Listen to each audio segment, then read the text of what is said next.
Insert keys now! Keys ready! If you grew up in the early 1980s, Saturday mornings had a certain magic to them. You'd drag yourself out of bed, pour a bowl of cereal, park yourself in front of the television, and the world just disappeared for a little while. One of the biggest reasons for that? 5 robotic lions and the team that piloted them. Today we're going back to 1984 and covering the entire story of Voltron. Defender of the universe? A galaxy in trouble. Before we even get to the lions, we need to understand the world this story lives in. The universe of Voltron is not a peaceful one. Somewhere out in the far reaches of space, a warlord named King Zarkon rules over Planet Doom, a dark, miserable world that serves as the seat of a cruel empire. Zarkon's ambitions are simple and brutal: conquer everything, enslave everyone, and crush any resistance without mercy. Standing against him, at least in theory, is the Galaxy Alliance, a coalition of peaceful planets bound together for mutual protection. Earth is part of this alliance, as are numerous other worlds. But the alliance, for all its good intentions, is stretched thin.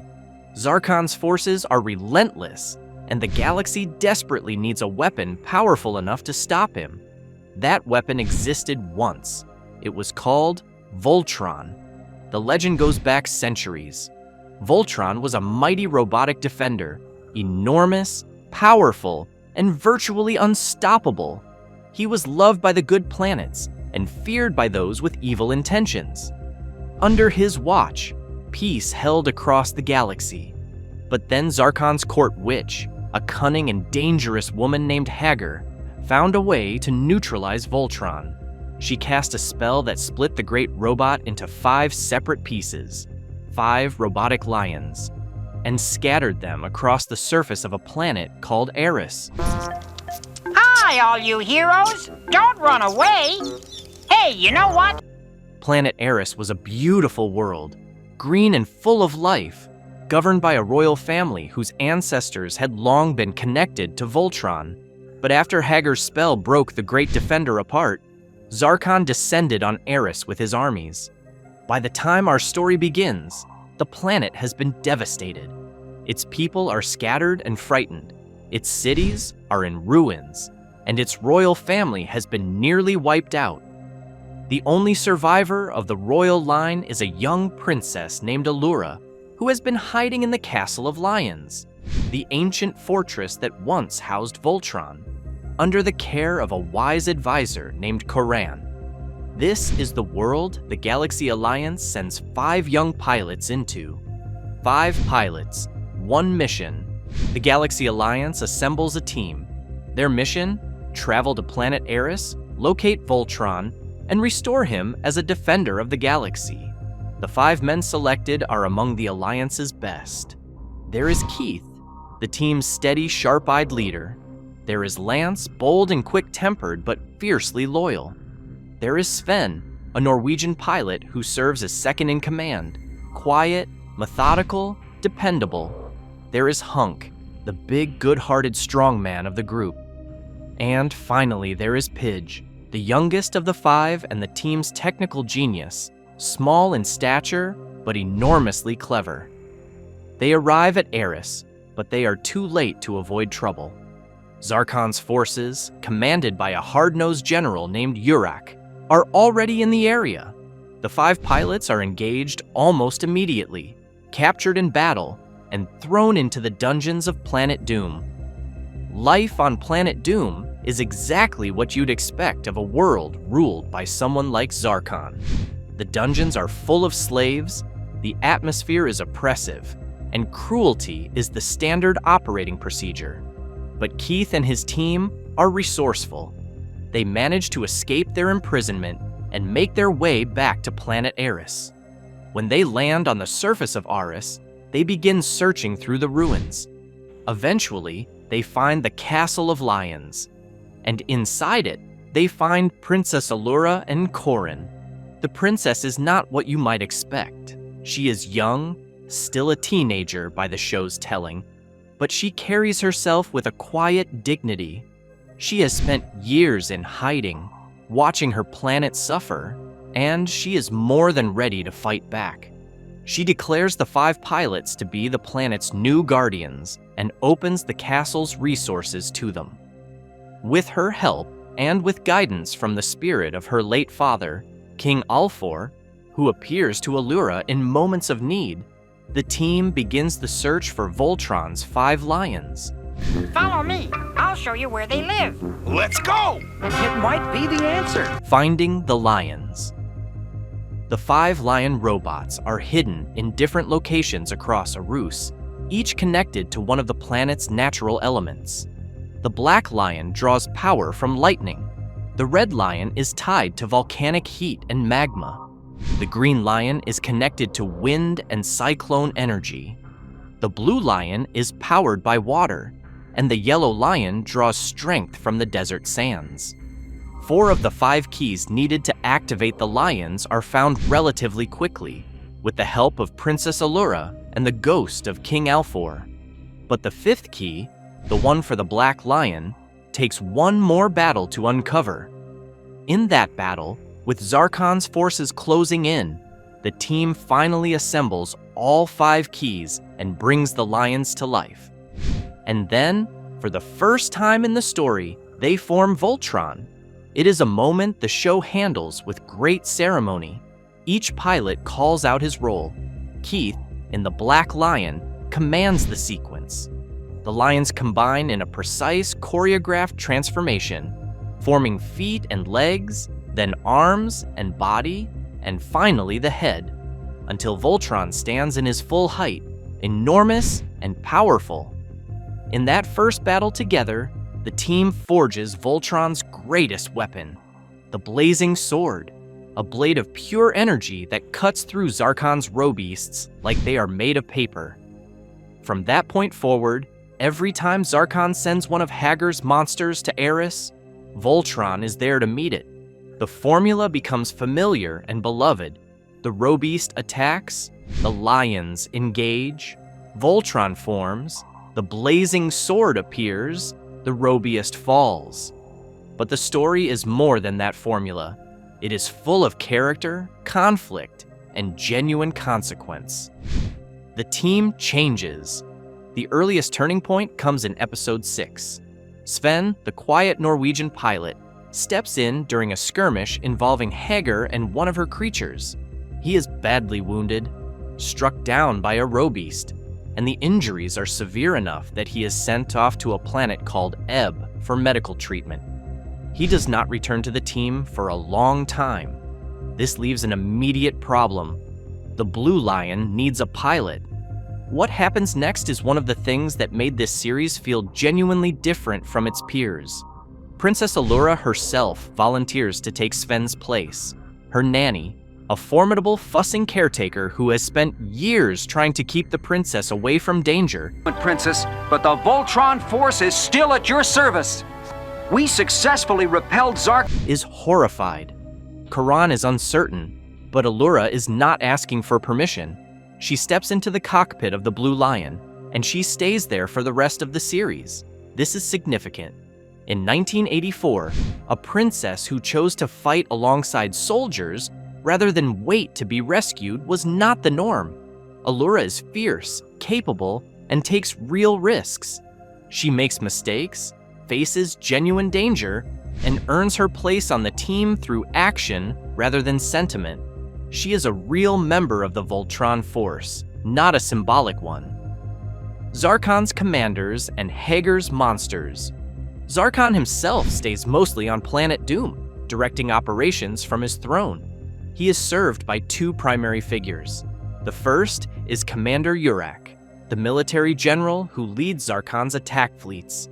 Yurak is a capable warrior, aggressive and proud. But as the Voltron force continues to repel his assaults, Zarkon loses patience with him. Yurak's failures pile up, and eventually Zarkon strips him of command. In a final desperate act, Yurak himself is transformed into a robeast by Hager and sent to battle Voltron personally. It does not go well for him. The second figure, And far more central to the series is Prince Loader, Zarkon's son. Loader is not simply a military commander. He is charismatic, calculating, and dangerously obsessed. He considers himself a warrior of sophistication and skill, and he despises being associated with his father's crude brutality, even as he perpetuates it. His fixation on Princess Allura borders on madness. He wants to make her his queen, and that obsession drives much of what he does. He is, in many ways, more dangerous than Zarkon precisely because he is unpredictable. And then there is Witch Hagar, the architect of Voltron's original defeat.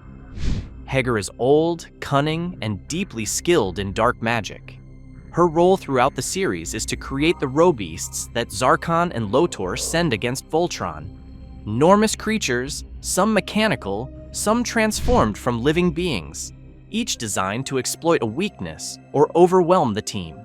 She travels with a blue cat named Koba, who serves as both companion and occasional instrument of Hagar's schemes. The robeasts are where much of the show's visual imagination lives. Each one is different. Some are massive mechanical giants. Some are transformed creatures from distant planets. Some are former warriors, soldiers, or even innocent people twisted into monsters by Hagar's sorcery. Each one is defeated eventually, but some leave marks on the team before they go down. Voltron! Allies, enemies, and planet Pollux. As the series progresses, the world around planet Eris expands. There are neighboring planets, some friendly and some not, and the political landscape of the galaxy begins to take shape. One of the most important of these neighboring worlds is planet Pollux. Pollux is complicated. It shares a history with Eris going back generations, descended from an Erusian prince who was exiled long ago, and that history is not warm. When the Voltron force travels to Pollux seeking allies, they encounter two siblings, Prince Bandor, young and hot-headed, and his older sister, Princess Rommel. Rommel is striking because she looks almost identical to Allura. The resemblance is more than cosmetic. It is blood, a reminder of the shared lineage of the two royal families. She is independent-minded and not easily impressed. But the visit to Pollux turns dangerous. Zarkon has been working to pull Pollux into his orbit, and Prince Loader is in the vicinity. When things go wrong, Rommel ends up as Loader's prisoner, taken specifically because of her resemblance to Allura. What follows for Rommel is one of the series' darkest threads. She is taken to Planet Doom and forced into the slave dungeons. She endures terrible conditions, and then thrown into a place called the Pit of Skulls, from which supposedly no one returns. She encounters someone unexpected: Sven's return. The figure who pulls Rommel back from the edge of the Pit of Skulls is ragged, hollow-eyed, and barely recognizable. But Rommel knows him. It is Sven. After his injuries sent him to Planet Ebb for treatment, Loader's forces attacked that world. Sven was captured, placed aboard a prison transport, and the ship crashed on Planet Doom. Rather than be re-imprisoned, Sven had gone into hiding in the caves beneath the planet's surface. He has been living as a hermit ever since, witnessing daily brutalities that have taken a severe toll on his spirit. He is consumed by guilt, for being too far away to help when Ebb was attacked, for being unable to stop any of the suffering happening around him.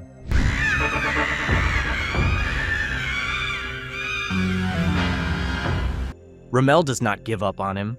She pushes back against his despair with a persistent, practical conviction. She needs his help to escape, and she argues that getting off Planet Doom and contacting the Voltron force would actually matter, would actually save lives. Slowly, Sven comes back to himself. He helps gather a group of slaves desperate for their own freedom, and together they form a plan. Sven and Rommel escape Planet Doom, crash land on an ice planet called Neve, and eventually make contact with the Voltron force. This marks the beginning of a new chapter, one in which the team is not just defending Eris, but actively working to dismantle Zarkon's operation from multiple directions. The war escalates. Zarkon grows increasingly furious with each failure. He throws more resources at the problem. Hager devises more elaborate traps.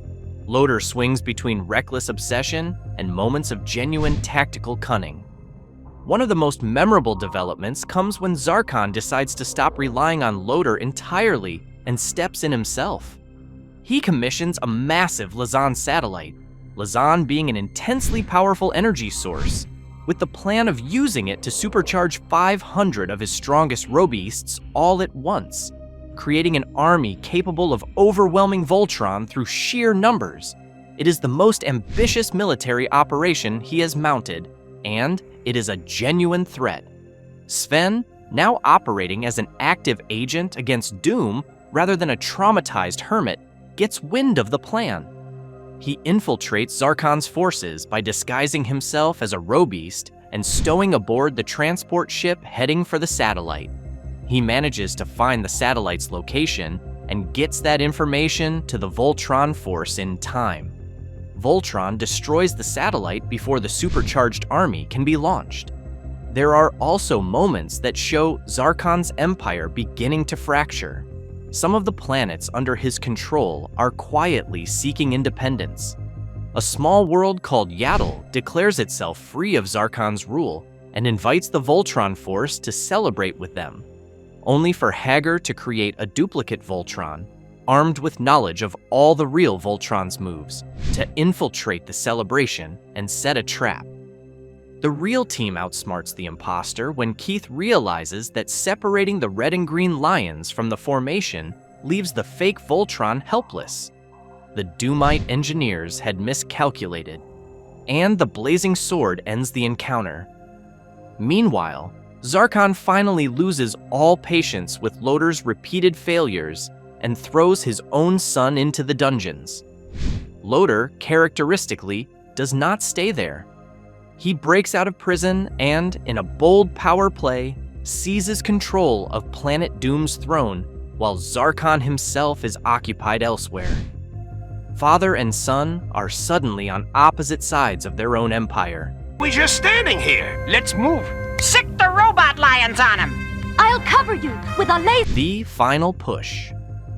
With Zarkon and Lotor in conflict and Planet Doom's internal stability deteriorating, Princess Allura sees an opportunity.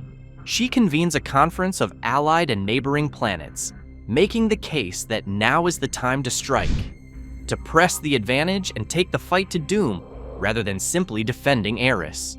It is a bold argument, and it carries risks. Loader attempts to disrupt the conference directly, showing up to sabotage negotiations. During the confrontation, Keith is wounded, slashed across the chest by Loader. Allura, with Keith down, takes command. She pilots the Black Lion, the Commander's Lion, and leads the team in forming Voltron herself. The conference survives. The plan moves forward. The Voltron force captures a pulsar cannon from Doom's forces, a heavy weapon that gives them a means of striking Doom's own defenses. Allura uses it to disable Planet Doom's planetary shield. With that shield down, the team launches a direct assault on Planet Doom itself. What awaits them is one of the most extraordinary battles of the series. Zarkon himself, in a massive robot form, meets Voltron in the skies above the planet. The King of Doom, tired of watching his forces fail, has decided to fight personally. It is a brutal battle. Zarkon's power in this robotic form is enormous. The blazing sword is destroyed in the exchange. Loader, who has broken out of his own dungeons and retaken the throne, surrounds Voltron with flying explosives that make movement nearly impossible. The team is trapped in the air above Planet Doom, unable to maneuver without triggering the charges. The resolution comes from an unexpected corner. Hager, who has watched Lotor betray and discard her influence one too many times, switches sides. She uses her magic to clear a path through Loader's trap, giving Voltron the opening needed to survive. The Robeast Laboratory, the the factory where all of Hager's monsters have been created, is destroyed by Sven and Rommel, leading a team of commandos on the ground. The lab explodes, taking with it Doom's capacity to produce new robeasts. Loader's hold on Planet Doom collapses. His last defensive fortress, Dark Doom Castle, is brought to bear against Voltron in a final, desperate measure. Okay, I tried to tell all of you, Prince Bokar is a snake, and he brought along... But with Corrin piloting the Castle of Lions in its spaceship configuration to provide support, Voltron is not alone. The combined firepower proves decisive. Loader's defenses fall one by one until there is nothing left to hold. The siege of Planet Doom ends. The Drool Empire, Zarkon's broader imperial network, of which Planet Doom was the seat, begins to disintegrate. For the first time in a very long time, the galaxy breathes. The bigger picture. While the Lion Force story is the most remembered part of the 1984 series, it is worth knowing that the show also featured a second major storyline known as the Vehicle Force, a different team with a different Voltron made up of 15 land, sea, and air vehicles. In that story arc, the Galaxy Alliance's home planets have become severely overcrowded, and a crew aboard the massive Stellar Ship Explorer is sent into the near universe to find new worlds to colonize. This mission brings them into direct conflict with the Drool Empire, the same empire that Zarkon rules, now shown from a different angle. The Vehicle Force team, led by a pilot named Jeff, operates in 3 specialized squads: a land team in the Turbo Terrain Fighter, an air team in the Stratofighter, and a sea team in the Aqua Fighter. Each squad can combine their vehicles into larger craft, and all 15 units can combine to form Vehicle Voltron. The Vehicle Force story is less personal than the Lion Force saga. There is no single villain as vivid as Loader, no princess quite as compelling as Allura, and it was not as warmly received by audiences. But it rounded out the original 1984 broadcast run and extended the show's world considerably. Both stories fall under the same universe, sharing the backdrop of the Galaxy Alliance's ongoing struggle against the Drool Empire and its various commanders. The Lion Force and Vehicle Force teams would eventually meet in a 1986 television special called Voltron. Fleet of Doom, facing a combined threat together. We gotta do it, now! What made it last? The 1984 series was, at its core, a heavily edited and adapted version of 2 Japanese anime productions. The Lion Force episodes came from Beast King Go Lion, produced by Toei Animation, while the Vehicle Force material came from Armored Fleet Derugger Vifdings. When World Events Productions licensed the material for American audiences, they rewrote the dialogue, softened some of the more violent content from the Japanese originals, renamed the characters, and constructed a single unified narrative out of what had been separate shows. The production made some notable choices that shaped the series' tone. Go Lion was a darker story. In the original, several characters actually died. Earth had already been destroyed by nuclear war, and Prince Loader's treatment of Rommel was far more disturbing than what appeared on American television. The American adaptation pulled back from those extremes while keeping enough of the drama intact to give the show genuine stakes. Characters faced real injury. The world felt like it carried real weight. The team was not invincible. It premiered on September 10, 1984, reaching 65% of American households and immediately topping the syndication market for children's programming. It stayed popular enough to generate spin-offs, toy lines, comic books, and eventually a full Netflix reboot in 2016. But the 1984 original, with its hand-drawn animation, its familiar transformation sequence, its cast of characters navigating a galaxy genuinely at war, holds a place that none of those successors have quite matched. there was something about the timing of it. 1984 was the height of the action cartoon era. Kids were growing up with stories that took themselves seriously, shows where the good guys had to work for their victories and the villains were genuinely threatening. Voltron fit into that moment perfectly. It gave an entire generation of children a mythology, complete with heroes, a princess who fought for herself, a villain they loved to hate, and a giant robot that, when it finally formed on screen, never got old to watch. For a lot of people who were 8 or 10 years old in 1984, that transformation sequence is still somewhere in memory, ready to surface at a moment's notice. And that is the complete story of Voltron, defender of the universe. From the moment those 5 pilots landed on a ruined planet to the final collapse of Planet Doom.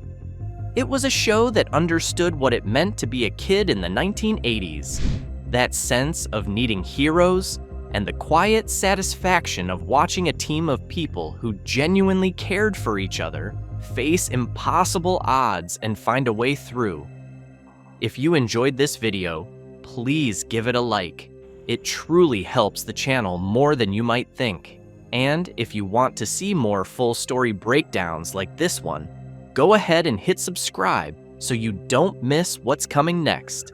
Thanks for watching, and we'll see you in the next one.